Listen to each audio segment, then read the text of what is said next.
여기 어마어마한 꿈을 가진 청년들이 있습니다. 3년 안에 연매출 50억 정도가 해외 시장까지 진출을 해서 연매출 100억을 목표로 하고 있습니다. 전 세계 이제 1등 기업이 될 수 있는 게 가장 큰 목표고요. 우리나라 청년 중 단 12% 창업에 도전한 청년 사장님들입니다. 대다수가 취업이란 문을 향해 달릴 때 나의 길을 가겠다고 선언한 청년 사장님들. 이들의 내일이 궁금하지 않으신가요?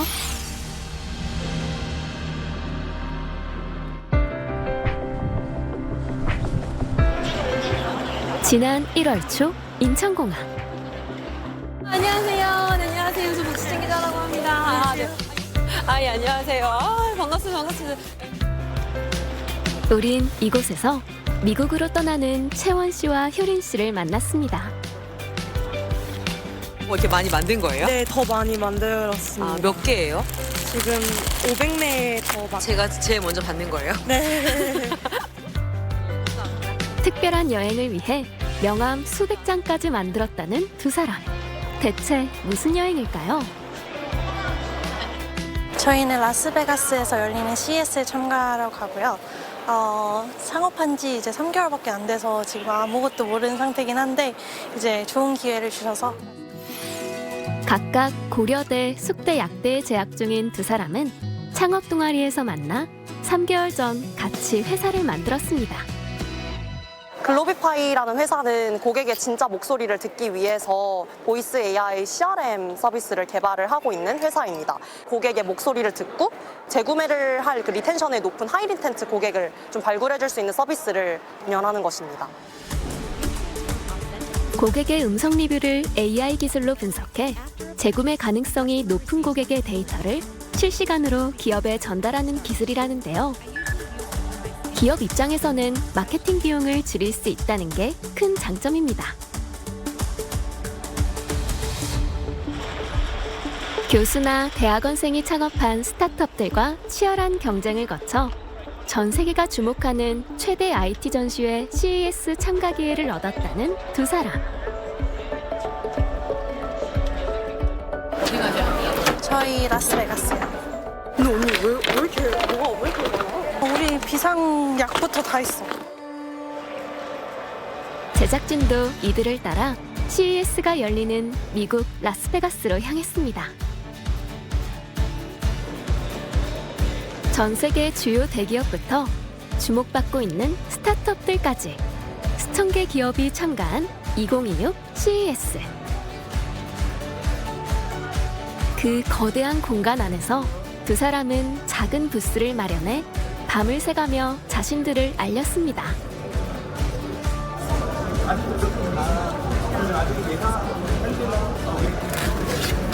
너무 긴장도 많이 되고 정말 많은 기업들이 와주셔서 인사이트 정말 많이 얻었고 긍정 부정 워드나 그리고 보이스 인사이트를 도출하는 것들이 되게 신선하고 그리고 매력적이다라는 피드백을 많이 받았습니다. 대형 은행에서도 찾아와가지고 한번 써보고 싶다고 미팅을 잡기도 했었고. 그런데 문득 궁금해졌습니다. 두 사람은 왜 약사라는 안정된 길을 놔두고 창업이라는 가시밭길을 택한 걸까요? 창업에 관심 있는 학생이 아마 저밖에 없었던 걸로 기억을 하고 실제로 교수님들이 회의까지 진행하셨다고 합니다. 이 학생 어떻게 해야 될지. 뭔가 창업만큼 저한테 뭔가 좀 심장이 뛰고 도파민도 나오고 이런 활동이 없었던 것 같아요. 문제를 하나씩 해결해 나가는 그 기쁨이 되게 컸던 것 같습니다.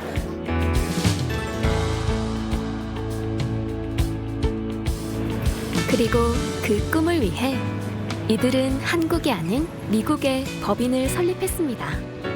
미국이라는 시장 자체가 일단 한국이랑 굉장히 많이 다르기도 하고 시장 사이즈가 일단 가장 더 크다는 것이 일단은 큰 장점이고. 왜 뷰티 브랜드들은 한국에서 미국으로 진출을 좀 어려워할까, 그리고 몇십억씩 왜 손해를 보면서 들어올까라는 고민을 많이 하다가 확실히 여기 시장은 뭔가 한국보다 많이 다르구나라는 걸 좀 깨달았습니다.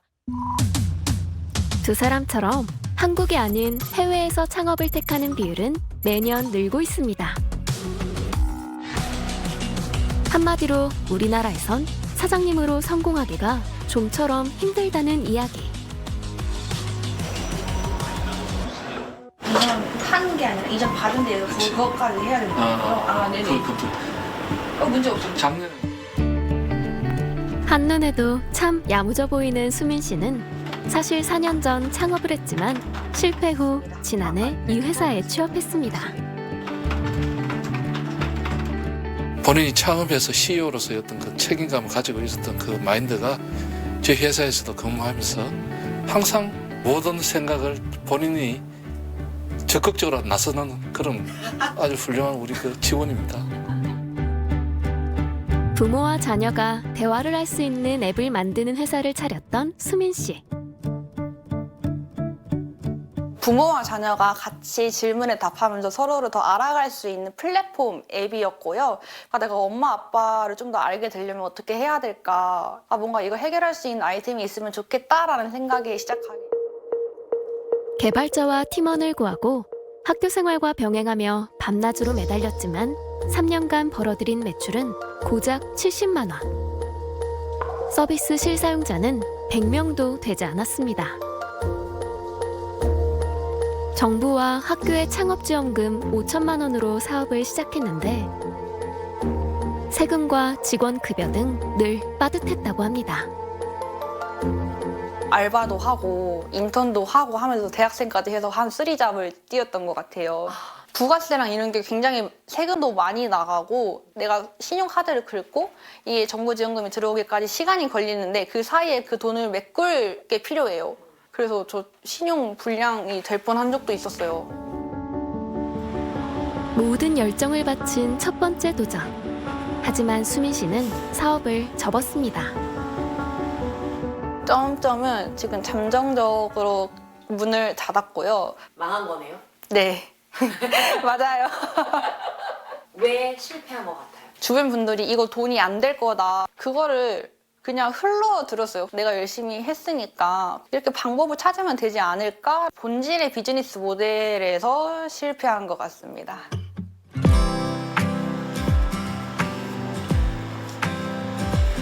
세종 씨가 오랜만에 찾았다는 이곳. 세종 씨에겐 여긴 참 특별한 장소라는데요. 안녕하세요. 배달 전문점 찌개집의 막내 사장 김세중입니다. 7년 전 김세중 씨는 대학 선배들과 함께 김치찌개 전문점으로 창업에 도전했었습니다. 바로 지금 이 자리에서 말이죠. 제대로 들여다본 거는 폐업하고 처음인 것 같은데 그냥 스쳐 지나가면서 그냥 길 가다 한 번씩 뭐야 아직 있네 아직 안 나갔네 요 정도. 대학에서 전자공학을 전공한 공대생이었지만 내 사업이 하고 싶어 선택한 요식업. 사실 요식업이 진입장벽이 좀 낮다고 생각을 해요. 다들 그렇게 생각해서 많이들 하는 것 같은데 특별한 기술이 없어도 내가 할 수 있는 메뉴라든지 컨셉 정도만 있으면 사실 소자본으로도 가장 쉽게 할 수 있는 게 요식업이지 않나. 열심히 노력했고 운 좋게 방송 출연의 기회도 얻으며 한때 월 1,000만 원 넘는 수익을 얻기도 했지만 장사는 생각만큼 꾸준하지 않았고 결국 2년 만에 식당을 접어야 했습니다. 진입장벽이 낮은 만큼 경쟁력이 심하거든요. 프랜차이즈 음식점들끼리도 가열되어 있다 보니까 일반 개인 이제 아이템으로는 조금 밀리는 경우도 많고요. 노동력 대비 수익이 계속 일정치는 않더라고요. 탄탄한 준비와 버틸 만한 그 경쟁력은 갖추고 시작해야. 그러니까 가장 위험한 게 처음 하는 사람들이 가장 위험하다고 생각하거든요. 저도 그랬고. 괜찮은 일자리를 찾기는 점점 어려워지고 창업 또한 만만치 않은 것이 대한민국의 현실입니다. 실제로 한국과 미국, 중국, 일본 청년들의 창업 시도 경험을 비교해보니 우리나라가 현저히 낮았습니다. 가장 큰 이유는 실패에 대한 두려움, 그리고 안정적인 삶에 대한 열망 때문이라는데요. 하지만 늘 별종은 있는 법. 어려운 상황 속에서도 자신만의 길을 개척해 나가는 청년들도 있습니다.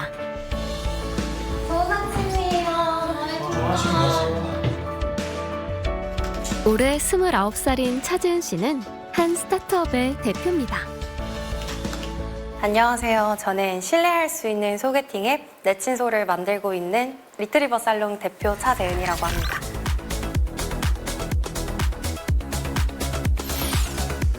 삼 년 전, 내 친구를 소개해준다는 컨셉트로 만들었다는 데이팅 앱. 다른 데이팅 앱들과 가장 큰 차이는 사용자들이 실명을 사용해야 하고 실제 친구가 직접 추천서를 써준다는 점이라는데요. 오프라인에서 우리가 지인 소개를 받을 때 그 신뢰성과 안전함을 정말 그대로 알려드리고 싶었어요. 뭔가 타 데이팅 앱들에서 유저들을 좀 상품화 시키는 느낌이 있어요. 근데 저희는 한 명 한 명 정말 진중하게 소개를 받는 그 느낌을 그대로 구현을 하려고 애를 썼어요. 실제로 이 앱을 이용해본 사용자들의 반응도 꽤 좋아 보입니다. 특히 좀 자랑을 하고 싶은 거는 여성 유저들의 반응도가 매우 높은 점인데요. 사실 다른 데이팅 앱 같은 경우는 성비가 막 9대1, 막 95대 5 이런 식으로 정말 극악의 그런 성비를 가지고 있는데 저희는 7대 3, 뭐 6대 4를 계속 유지를 하고 있는 어플이고요. 그 덕분일까요? 출시한 지 1년 만에 손익분기점을 넘겼고 다운로드 수는 9만 회에 우수벤처 기업상까지 수상하기도 했다고 합니다. 하지만 지금 사업에 정착하기까지 결코 쉽지만은 않았다는 재은 씨. 이미 2번 사업 실패를 겪었습니다. 빠진 지표들을 세워놓는 작업하려고. 정말 죽을 만큼 열심히 했는데 다 안 돼서 너무 효능감과 자존감이 바닥을 치는 순간이었어요. 다시 이제 시작을 했던 이유는 저는 그 첫 번째, 두 번째 실패가 실패라고 생각을 전혀 안 했었어요. 너무 큰 배움을 얻었는데 이걸 왜 적용을 안 할까가 더 이상하다고 생각을 했었어요.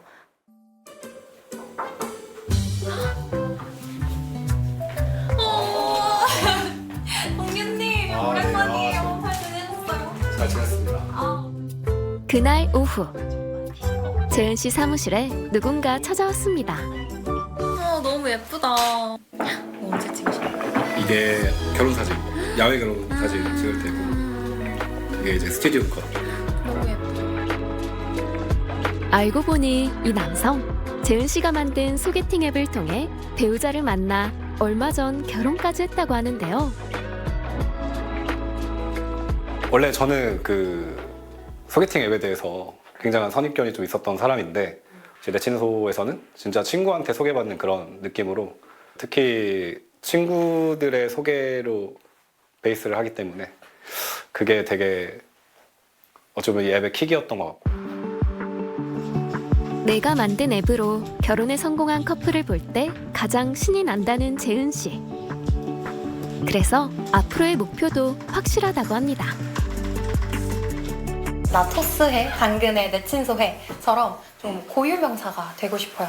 당근마켓이 음지에 있던 중고거래 문화를 양지로 끌어올려서 시장의 파이를 엄청 확장했잖아요. 그것처럼 내친소도 떳떳하고 믿음이 가는 그런 온라인 공간을 만드는 것이 목표입니다. 아직도 창업이 멀게만 느껴지시나요? 그런데 여기 특별한 스펙 없이도 도전에 나선 청년이 있습니다. 안녕하세요. 저는 28살, 지금 헬스용품 브랜드를 운영 중인 정준교라고 합니다. 지금이야 어엿한 사장님이지만 사실 준교 씨는 19살 때부터 페인트 칠 일용직에 물류센터, 막노동, 자동차용품 판매까지 안 해본 일이 없다는데요. 아빠가 10살 때 돌아가셨어요. 아버지 돌아가시면서 집안 형편이 좀 안 좋아졌고 그로 인해서 저는 고등학교를 진학하지 않고 검정고시를 치고 그때부터 돈을 벌어야겠다고 다짐했거든요. 그렇게 2022년 3월 당시 24살이던 준교 씨는 그동안 일을 해서 모은 돈 2,400만 원을 들고 운동을 좋아하는 자신의 적성과 취미를 살려 헬스용품 창업에 나섰습니다. 정부 지원이나 누구의 도움도 없이 말이죠. 제가 1년 동안 창업한 해에 총 연매출액이 1,200만 원이거든요. 근데 이게 월 매출도 아니고 연 매출액이 1,200만 원이라서 사실 생활비도 못 벌고 마이너스를 보면서 생계는 뭐 공장 다니면서 그 시간을 버티기 위해 공장을 다니며 생활비를 벌고 자신이 직접 나서 제품을 홍보하기도 했고요. 안녕하십니까. AB슬라이드로 뱃살 빼기 프로젝트 1일차, AB슬라이드로 뱃살 빼기 프로젝트 9일차.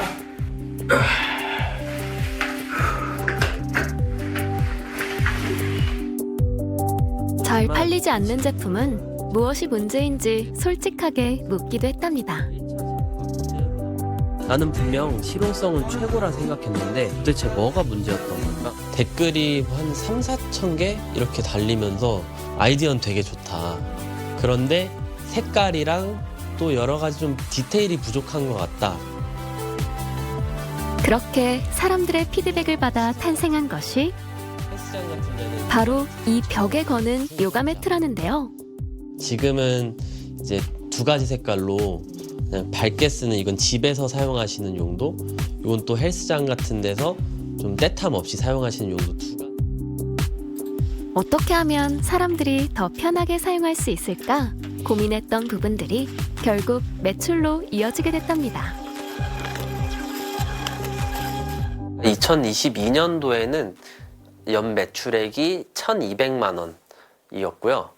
그 다음 해가 1억 7천만 원 정도, 그 다음 해가 4억 6천만 원, 지금이 14억 한 6천만 원 정도. 이렇게 따지고 보면 2022년도와 비교했을 때 10배 이상의 성장을 했던 것 같아요. 아니 그거 만들어야 돼? 그럼 밑에서 빼가지고 내가 만들게. 너무 바빠져가지고 저도 아예 퇴사를 했어요. 우리 아들이 아니라 사장님 같네 라고 느끼는 순간이 있어요. 처음에 시작할 땐 진짜 애기 같았거든요. 네. 야, 진짜 어떻게 저걸 하나 했는데 요즘은 제가 존경한다 그래요. 준규 씨는 요즘 새로운 꿈을 꾸고 있습니다. 이제 신제품 할 거 목공 대표님 한번 만나서 미팅하려고. 대표님 안녕하십니까? 기본형을 하면 그냥 똑같아요. 그냥 푸시업.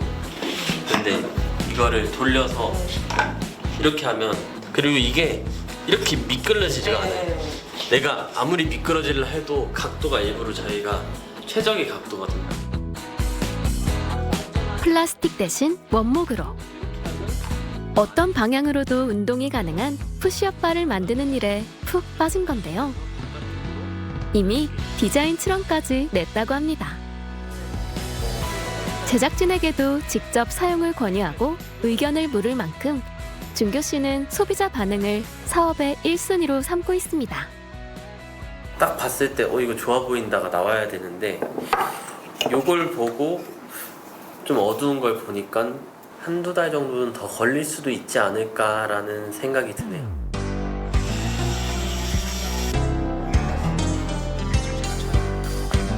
국내에서 원목을 활용해서 좀 인테리어적이나 기능적이나 디자인적으로 차별화된 헬스용품을 만들 계획입니다. 국내 1등 대체불가 헬스용품 브랜드가 돼서 국내 시장은 물론이고 해외 시장까지도 판매를 이어나갈 수 있는 게 목표고요. 창업이라는 힘들고 값진 도전을 이어가고 있는 준규 씨와 재은 씨. 전혀 다른 분야의 사장님들이지만 이 두 사람 사이엔 공통점이 있습니다. 기존에 있던 제품이나 상품이라 하더라도 그걸 새롭게 만드는, 남들이 했던 것을 따라하는 것보다는 내가 없던 길을 새로 개척하는, 돈 버는 것 외에도 내가 사회에 기여할 수 있는 부분이 있다. 그러면 기업가 자신이 있다고 보는 거고요. 그리고 여기 그런 기업가 정신으로 큰 성공을 이뤄낸 주인공이 있습니다. 저는 그 아정당을 창업한 그 김민기 대표라고 하고요. 제가 창업할 때 4명이서 시작했었는데 이제는 800명, 700명 정도 되는 회사로 성장한 회사입니다.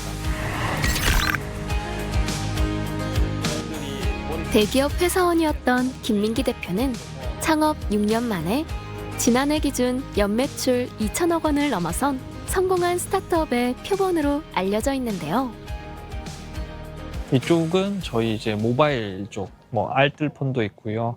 전략 기획실, 전략 실행실이 있고, 여기는 이제 뭐 그로스 마케팅 팀, 저쪽에는 제 자리가 있고요. 아, 이쪽이세요, 대표님 자리가? 네, 제일 끝쪽에 있습니다.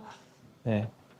그리고 이쪽에는 이제 개발, 저희 회사의 개발을 담당하시는 분들이 계시고. 김민기 대표가 운영하는 이 회사는 인터넷부터 휴대폰, 가전제품, 이사 등 생활에 필요한 렌탈 서비스나 제품을 비교해주고 제일 좋은 상품을 추천해주는 일을 하고 있다는데요. 생수나 이런 매일 사는 제품들은 뒤통수를 맞을 확률이 적거든요. 오늘도 사고 내일도 사니까 금액이 일정해서. 근데 저희가 하는 이사, 인터넷, 휴대폰 같은 경우는 한 3년, 4년에 걸쳐서 한번 할까 말까예요. 상담할 때 무조건 자기가 좋다는 이야기밖에 못해요. 근데 저희는 비교해서 안내해 드릴 수 있거든요. 매년 2배, 3배씩 성장하며 연매출 2천억 원을 넘어선 고속 성장의 시작은 사실 누군가를 생각한 아주 작은 마음이었다는데요. 저희 아버지가 시장에서 용달을 하셨어요. 근데 그 용달에 주선해주는 업체가 수수료를 너무 많이 먹는 거예요. 땀 흘리는 아버지도 돈을 많이 못 벌고 고객도 좋은 품질을 못 받다 보니까 이걸 직접 연결해 주는 곳을 만들자 하다가 네이버 카페를 시작하게 되었고, 굴지의 기업들이 앞다퉈 수천억 원의 인수를 제안할 정도로 회사는 성공 가도를 달리고 있지만 사실 위기도 적지 않았습니다. 저희가 매출을 500억, 1000억 이렇게 성장하는 것을 보고 큰 플랫폼에서 저희 쪽 업종을 시작을 했어요. 그때에 저희는 이제 고객 세일즈에만 집중하자 해서 이제 CRM도 만들고 특허 받은 뭐 AI 요금 설계 프로그램을 막 만들고 했어요. 결국에는 많은 트래픽보다 더 진정성이 느껴져서 저희가 조금 더 롱런하고 있지 않나 생각합니다. 지금도 사람들이 뭘 원하는지 끊임없이 고민하고 찾아낸다는 김민기 대표. 창업을 고민하는 청년들에게 꼭 해주고 싶은 이야기가 있답니다. 밑단에서 창업을 해서 잘 되는 사람이 주위에 많이 열려 있어야 되는데 그런 사람들이 제한적으로 보이다 보니까 내가 저게 너무 많이 큰 먼 길인가? 아예 꿈을 꾸지 않는 분들이 많지 않을까 생각합니다. 근데 제 6년 전에 혹은 7년 전에 아정당의 그 초라한 모습을 보면은 뭐 별거 아니네 이렇게 지부하시고 바로 따라잡을 수 있다고 생각하거든요. 그러니까 시작하는 게 사실 반이잖아요. 남들과는 다른 트랙에서 이제 막 출발선을 벗어나 전속력으로 달리기 시작한 청년 사장님들. 이들이 꿈꾸는 30년 후는 어떤 모습일까요? 저와 같은 청년들에게 도움을 주는 사람이 되고 싶습니다. 계속해서 순수한 호기심을 가지고 도전할 수 있는 사람이었으면 좋겠고, 새로운 문제를 따라서 새로운 창업을 진행할 것 같고,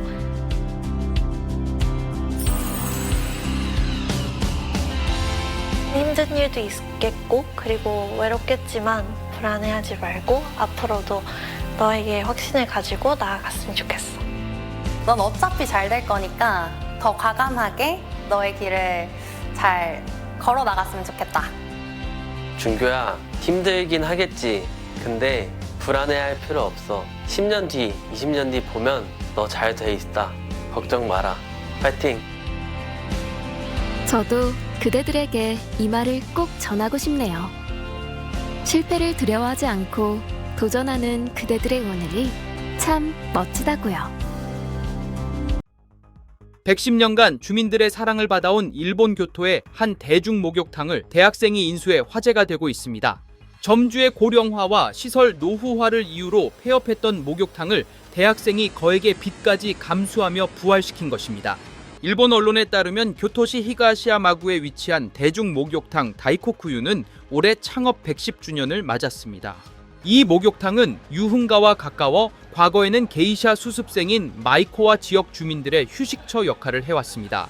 특히 수온이 48도에 달해 교토에서 가장 뜨거운 목욕탕으로도 유명합니다.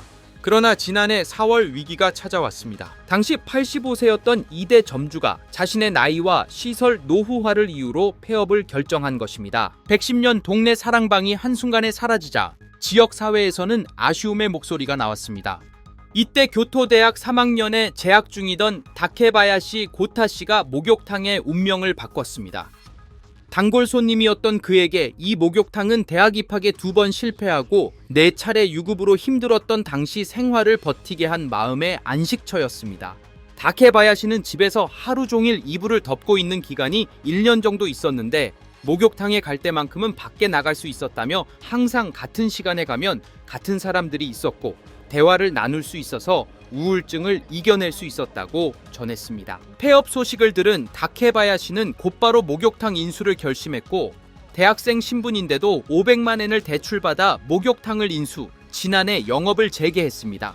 하루의 시작을 목욕탕 청소로 시작하는 그는 카운터에 직접 앉아 손님을 맡고 시설 관리까지 하나하나 도맡아 하고 있습니다.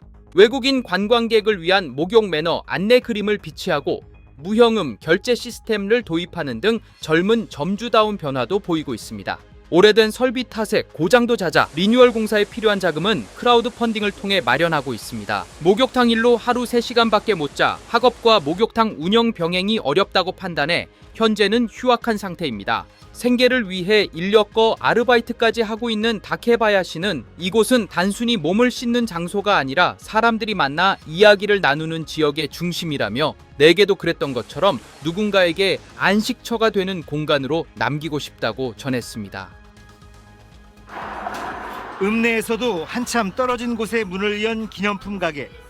티셔츠부터 열쇠고리까지 다양한 기념품을 팔고 있습니다.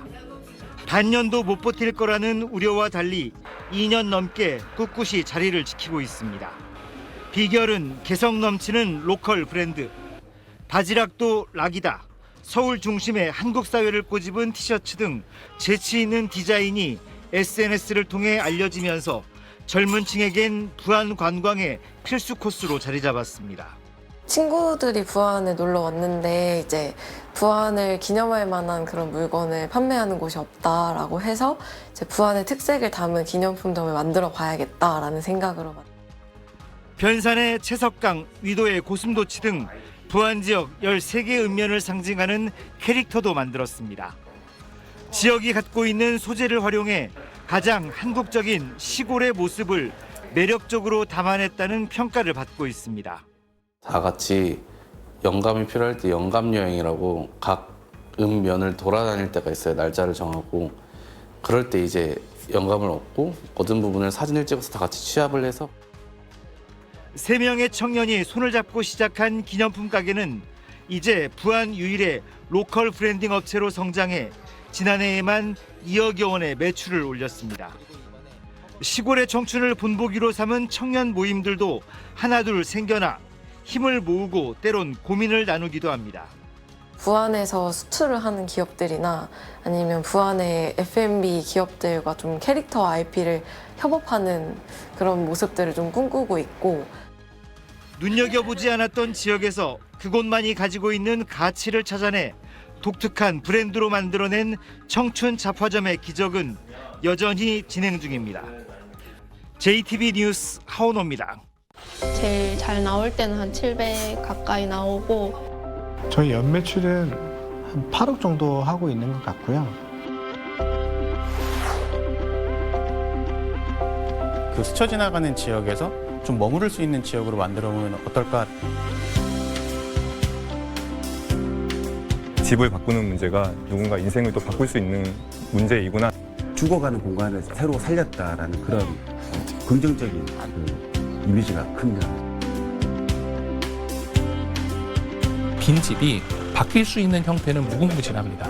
그 그 지역을 살릴 수 있는 어떻게 보면 씨앗 같은 역할을 한다고 생각을 합니다.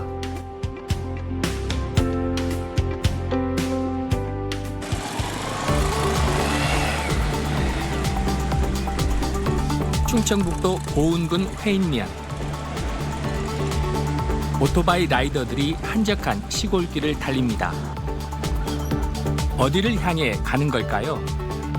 최근 이 마을에 라이더들의 발길을 붙잡는 특별한 공간이 생겼다고 합니다. 이름부터 눈길을 끄는 이른바 라이더 유치원이란 곳입니다. 우리나라에서 바이크 탄다는 게 약간 눈치가 좀 보이거든요. 항상 그 상황들이 긍정적이지는 않으니까요. 비춰지는 게. 근데 이제 그 유치원에서 주는 좀 그런 좀 뭐라 그럴까? 말랑말랑한 이미지? 네, 좀 그런 이미지가 좀 같이 붙으면서 조금 더 긍정적이고 조금 더 친화적인 느낌이 들어가지고 네, 저는 되게 좋은 것 같아요. 라이더 유치원은 오토바이나 자전거 라이더들이 잠시 쉬면서 장비 정비도 하고 정보도 나눌 수 있는 아지트 같은 곳입니다. 3년 전까지만 해도 인구 감소로 문을 닫은 지 오래된 낡고 버려진 유치원 건물이었습니다. 처음에 상태는 어땠어요? 진짜 그때 처음 왔을 때는 뭐 여기 막 얼기설기한 가벽이나 뭐 장판들도 다 떨어져 있었고 천장에서도 텍스들 막 깨져 있었고 이래서 진짜 그 귀신의 집 같은 느낌이었거든요. 그야말로 폐가에 가까웠던 곳이었는데 라이더 유치원을 만든 김한솔 씨에게는 꼭 필요한 공간이었습니다. 40-50명이 한 번에 모일 수 있을 만한 공간도 필요했거든요. 그랬을 때 이 유치원 자리가 딱이었던 거죠. 회인면 인근에는 라이더들의 성지로 불리는 해발 360m의 피반령 고개가 있습니다. 청주와 보은을 오가는 관문인 피반령은 전국에서 손꼽히는 라이딩 코스로 주말이 되면 하루 평균 200~300명이 오토바이나 자전거를 타고 찾는 곳입니다. 마치 귀신의 집 같았던 폐 유치원이 한솔 씨에게는 기회의 공간이 된 셈입니다. 그 스쳐 지나가는 지역에서 좀 머무를 수 있는 지역으로 만들어 보면 어떨까라는 고민에서 시작이 됐고요. 우리가 라이더들 대상으로 해서 지역에서 만날 수 있는 공간이니까 유치원 그냥 그대로 개념을 살려서 라이더 유치원이라고 하면 어떨까라는 좀 그런 위트 있는 이름으로 한번 만들어 봤습니다.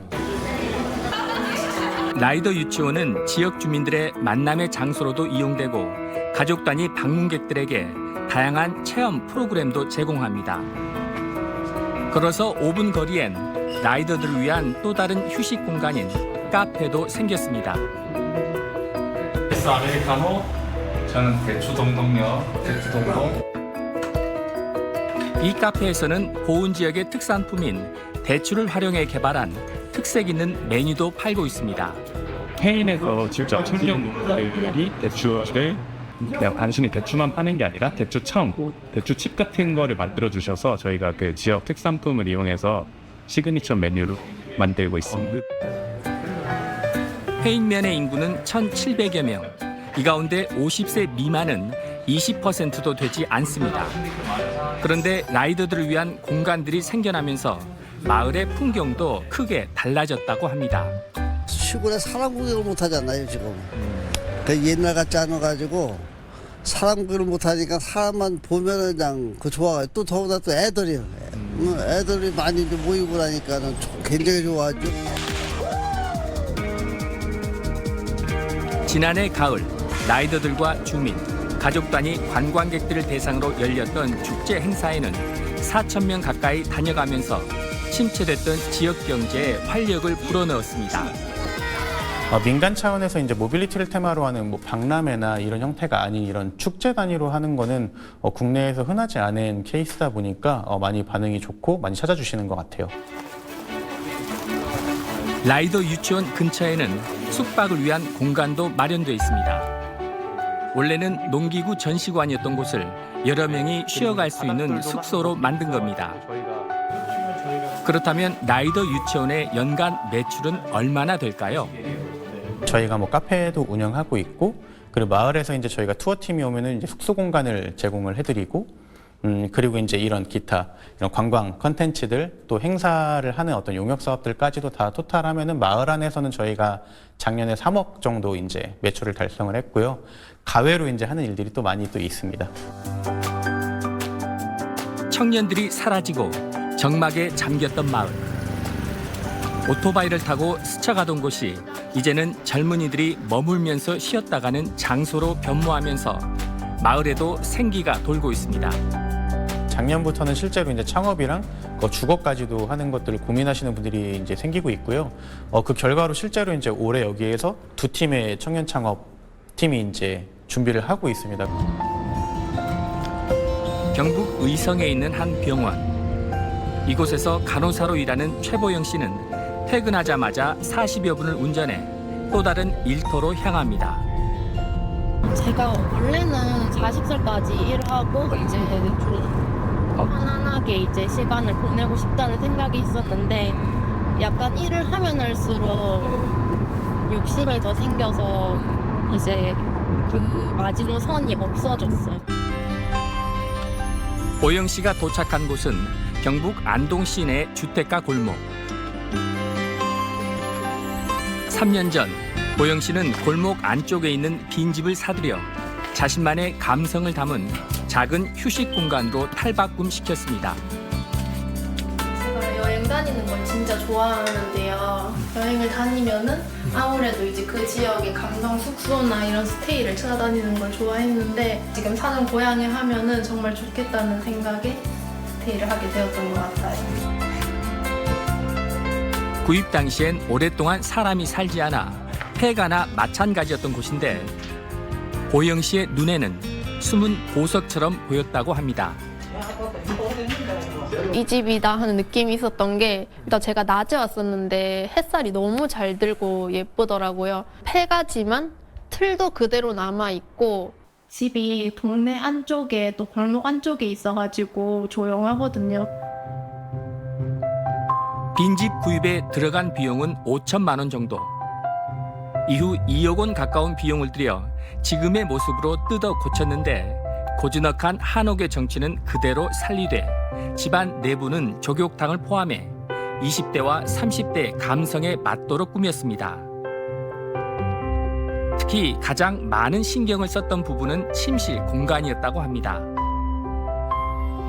숙소에 오는 가장 큰 목적이 잠이니까 잠자는 거는 이런 일반 스테이가 아니고 진짜 5성급 호텔이랑 비슷하게 저는 느껴야 된다고 생각해서 매트리스도 이제 500만 원대로 4년 전에 그렇게 구매했고 베개 커버랑 이불 커버도 30만 원 넘는 고가 제품을 사용하고 있거든요. 숙소를 청소하고 정리하는 데 걸리는 시간은 2-3시간 정도. 고객의 완벽한 만족을 위해 일부러 직원을 두지 않고 혼자서 관리를 도맡아 하고 있다고 합니다. 이런 정성이 통했는지 보영 씨가 운영하는 스테이는 입소문을 타고 서울을 비롯한 전국 각지에서 손님들이 찾아온다고 합니다. 스테이 운영하시면서 수익은 어느 정도 되시죠? 이제 보통 봄, 여름, 가을이 성수기고 겨울을 좀 비수기로 보고 있는데 이제 성수기 때는 제일 잘 나올 때는 한 700 가까이 나오고 이제 평균으로 따지면 한 월 500 정도 되는 것 같아요. 3년 가까이 운영하면서 제법 자리를 잡았지만 처음에는 빈집을 찾는 과정부터 막막했다고 합니다. 선택할 수 있는 이제 빈집이 엄청 좁아지더라고요. 진짜 부동산, 안동에 있는 부동산은 다 전화해봤던 것 같아요. 6개월이 넘는 리모델링 과정에서도 관공서를 수없이 오가며 모든 복잡한 절차를 혼자서 해결해야 했습니다. 신고하는 과정이나 알아보는 과정을 처음 이제 접하기에는 어디서 알아봐야 될지도 모르겠고 해서 이제 시에 관련된 과를 전화하면 이제 자기 부서가 아니기 때문에 다른 부서로 이제 연결하다 보면은 이제 그거 한번 알아보는데 이제 하루가 가는 거죠. 좀 더 이런 과정들을 좀 더 체계적이고 쉽게 알려줄 수 있는 그런 게 있으면은 제도적으로 더 청년들이 쉽게 접할 수 있을 것 같아요. 내가 정말 어느 지역에 가서 빈집을 활용해서 어떤 컨텐츠를 만들고 싶은데 거기까지 접근하는 게 너무 우선 힘들다라는 거예요. 정부에서는 지원을 하고 있지만 이걸 알 수 있는 방법은 극히 제한이 되어 있습니다. 빈집 현황 조사, 빈집 실태 조사 이런 조사는 다 어느 정도 통합이 되고 있는데 그 안에서 정부 지원, 각 지자체별로 어떤 지원들이 있는지는 아직 다 이렇게 보여주는 사이트는 없습니다. 전국의 빈집은 13만 4천여 채. 이 가운데 절반 가까운 5만 7천여 채가 인구 감소 지역에 집중돼 있고 고령화가 진행될수록 빈집은 더 늘어날 수밖에 없습니다. 너의 자전거 차! 아니야! 진짜 개꿀까? 경북 영주의 한 작은 마을. 마당에서 아이들 노는 소리가 끊이질 않습니다. 귀촌을 꿈꾸던 김주율 씨 가족은 지난달 이 집으로 이사 왔습니다. 층간소음 때문에 너무 힘들었습니다. 밑에 분들이 되게 좋은 분이었음에도 불구하고 아주 가끔씩 이제 죄송한데 지금 좀 시끄럽다. 밤에 애들이 조금만 떠도 거의 노이로제가 걸릴 정도로. 주율 씨는 아이들을 위해 이전부터 시골집을 알아봤지만 괜찮은 집을 임대로 구하기가 쉽지 않았다고 합니다. 그러던 중 한 회사가 빈집을 리모델링해서 임대해주고 있다는 것을 알게 됐고 보증금 500만 원에 월 95만 원으로 1년 임대 계약을 맺게 됐습니다. 저한테는 운명적으로 다가온 것이에요. 이 집은 인테리어가 다 돼 있고 또 가전 같은 경우에도 완전 이제 풀옵션으로 돼 있거든요. 그 점이 매우 마음에 들었어요. 폐가를 리모델링한 집에 관심이 많았던 사람이기 때문에 전혀 뭐 거부감이나 이런 거 없었고 오히려 죽어가는 공간을 새로 살렸다라는 그런 긍정적인 그 이미지가 큽니다. 이 집을 임대해준 문승규 씨는 5년 전부터 전국에 방치된 빈집을 찾아 사람이 사는 집으로 되살리는 일을 해오고 있습니다. 이곳 역시 3년 동안 버려졌던 공간이었습니다.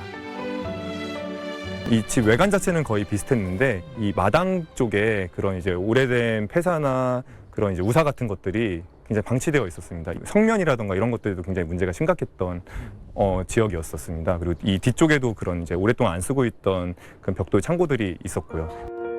하지만 승규 씨의 눈에는 이 집이 매력적인 공간으로 보였다고 합니다.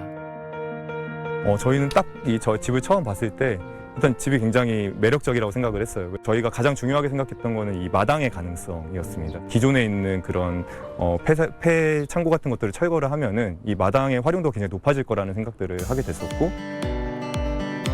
리모델링에 들어간 비용은 3천만 원 정도.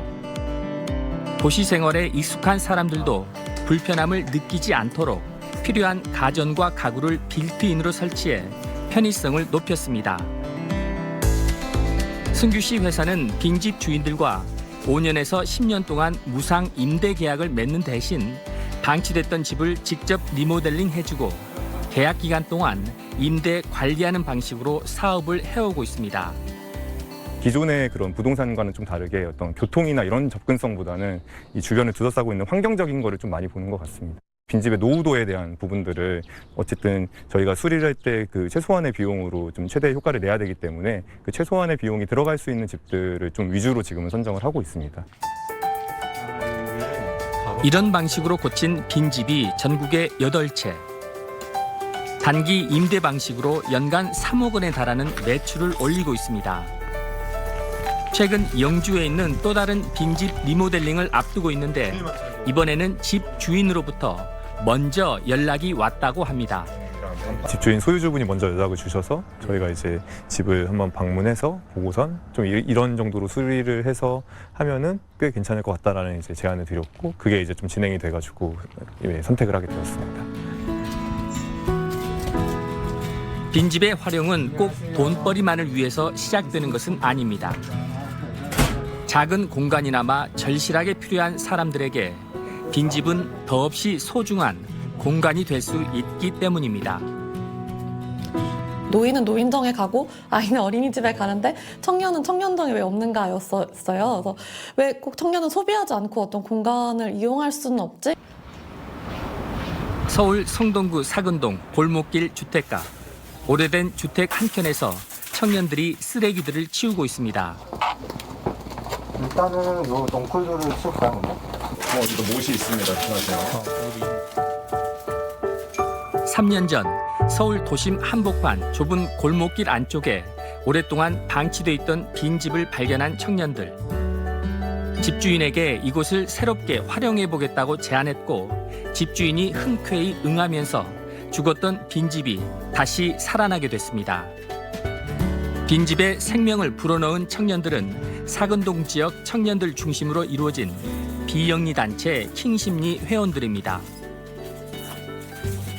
청년들이 돈도 없고 어떻게 할 수가 없어서 처음에는 약간 게임의 레벨업 하듯이 방을 한 칸씩 우리가 고쳐보자 해서 또 사실 집에서 사람만 봤지 내가 집을 만들어 보거나 고친 경험이 다들 없고 폐가라는 게 다 인생에 처음 만나는 그런 공간이었가지고 2023년 1월 청년들의 열정으로 시작된 빈집 재생 작업은 예상보다 험난한 여정이었습니다. 처음 이 집을 만났을 때 아주 한파인 겨울이었었거든요. 그래서 바닥에 발바닥에 핫팩 붙이고 온몸에 핫팩 붙이고 그 시멘트 보호복 입고 한 몇 달을 계속 이제 미장하고 도배하고 직접 했던 가장 고생이 많이 했던 공간이었습니다. 꼬박 1년의 시간을 거쳐 버려졌던 공간은 작은 방이 11개나 있는 폐가킹이라는 감성 공간으로 새롭게 태어났습니다. 이 공간들은 청년 예술가들과 창업가들을 위한 공간으로 고립 은둔 청년들을 위한 치유의 공간으로 다채롭게 활용되고 있습니다. 활기차게 여기를 방문해서 즐길 수 있는 콘텐츠를 한번 만들어보자라는 취지로 이 공간을 활용을 해서 저희 같은 어떤 프리랜서 작가로서 이런 전시나 쇼룸을 열 수 있는 공간 자체가 있다는 게 너무 감사드리는 일이었고. 안녕하세요. 이곳은 사근동 주민들의 공동체 사업을 위한 공간으로도 소중한 역할을 하고 있습니다. 주민들은 이곳에서 양말 공장에서 버려지는 재료인 양말목을 모아 직접 공예품으로 만들어 팔면서 새로운 가치를 만들어내고 있습니다. 저희가 이런 공간이 없다면 이걸 할 방법이 없을 것 같아요. 왜냐하면 이거를 할 수 있는 공간이 저희가 빌려야 하잖아요.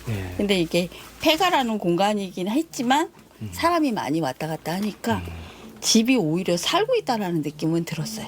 처음에 봤을 땐 정말 폐가였거든요. 청년들의 열정으로 되살아난 빈집 하나가 사람들의 인식을 바꾸고 골목의 분위기까지 바꿔놓은 기적 같은 상황. 킹심리 청년들은 새로운 공간을 지역 청년들의 아지트이자 미래 수익 모델로 키우겠다는 목표도 세우고 있습니다. 사실 이 공간은 아지트이고 저희는 소속사가 되고 싶은 단체이거든요. 그래서 사실 소속사라는 게 뭐 꼭 연예인이 아니더라도 이 동네에 살고 있는 어떤 1인 가구의 소속사가 될 수도 있고 또 초기 창업가의 또 소속사가 될 수도 있는데 또 아티스트들이 성장하면 저희도 같이 수익 모델을 만들 수 있잖아요. 그래서 지금은 조금 당장의 뭐는 없지만 그렇게 같이 성장해 나가는 그런 모델로서 이 빈집이 더 채워질 수 있을 거라고 생각합니다. 깊은 산골이라도 공간이 달라지면 사람들이 다시 찾아오는 명소가 될 수 있다는 걸 보여주는 곳도 있습니다.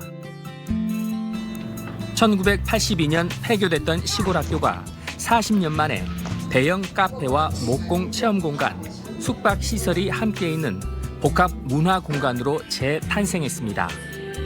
학교 분위기는 살아 있고요. 나무와 공기와 흙이 공존하고 있어서 굉장히 신선하고 다시 한번 와보고 싶은 그런 생각이 들어요. 최상희 씨는 가구 회사를 운영하다 지난 2019년 폐교를 매입해 새로운 꿈의 공간으로 변화시켰습니다. 10년 전 아버지를 심장마비로 잃었던 상희 씨는 이 공간을 아빠와 자녀들이 추억을 쌓는 공간으로 만들고 싶었다고 합니다. 어릴 때 아빠의 추억이 많이 이렇게 저를 따뜻하게 해줬다고 해야 되나? 그 추억이 모든 사람들에게도 같을 거라 생각을 했어요. 그래서 조금이라도 내가 잘하는 형태의 종목을 가지고 아빠와의 추억을 만들 수 있는 공간을 한번 만들어 보고 싶다. 그래서 단순한 카페가 아닌 아빠와 자녀가 함께 시간을 보내며 추억을 만들 수 있도록 목공 체험 공간도 만들었습니다. 화장실을 그러면 없애고 이 공간을 만드신 거네? 그쵸, 화장실을 리뉴얼했다고 보는 게 맞죠. 그래서 요 기둥 사이로 여기가 여자 장실, 여기 남자 장실. 우리가 알고 있는 그 일렬로 쭉 오줌 누는 공간 있잖아요. 그 공간을 우리가 이제 아빠랑 아이랑 목공을 할 수 있는 공간으로 만들게 됐어요. 커피나 방문객들이 가장 먼저 찾게 되는 카페는 옛 학교의 흔적들을 그대로 살리면서 리모델링을 했습니다. 예전 학교 마룻바닥이었던 공간들을 이렇게 재활용해서 이렇게 벽면으로 사용하고. 그럼 이 부분이 지금 이전에 학교 마룻바닥이었어요? 네, 맞아요. 학교 마룻바닥이었고요. 트러스 같은 목 구조도 예전에 학교였을 때 그대로를 이렇게 간직하고 있어요. 예전 학교 복도와 창고는 객실로 만들어 손님들이 숙박도 할 수 있게 했습니다. 폐교를 매입해 지금의 모습으로 바꾸는데 20억 원 가까운 자금이 투입되면서 한때 숨이 턱턱 막힐 정도의 고통을 겪었다는 상희 씨. 하지만 상희 씨의 독특한 감성으로 다시 태어난 학교는 주말이면 하루 평균 1000여 명이 찾는 지역의 명소로 거듭났고 연간 8억 원 가까운 매출을 올리고 있습니다. 주인이 취향이 드러나야 된다고 생각을 하고 있어요.